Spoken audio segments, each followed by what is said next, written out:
அனைவருக்கும் அன்பான வணக்கம். சென்னிமலை வேலவன் சேனல் வாயிலாக உங்களை சந்திப்பதில் ரொம்ப சந்தோஷம்.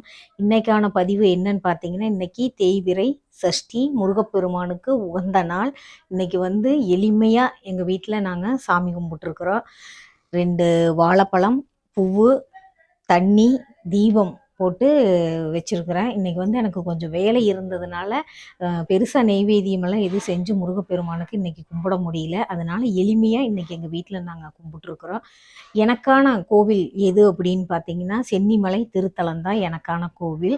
தன்னைத்தானே பூஜித்து கொண்ட திருத்தலம் சென்னிமலை திருத்தலம். முருகப்பெருமானை கும்பிட்டத்தான் கஷ்டத்தை கொடுப்பாரு அப்படின்னு சொல்கிறாங்க. உண்மையிலையுமே ஒரு கஷ்டத்தை தான் கொடுப்பாரு. முருகப்பெருமானை கும்பிட்றவங்களுக்கு கெட்டது எல்லாமே அவர் அழிச்சிருவார். ஆசை, களவு, கோபம், அடுத்தவங்களை கெடுக்கணுங்கிற எண்ணம், இது எல்லாத்தையுமே முருகப்பெருமான் அழிச்சிருவார். முருகப்பெருமானுடைய கும்பிடுங்க, முருகப்பெருமானுடைய திருவருளையும் பெறுங்க.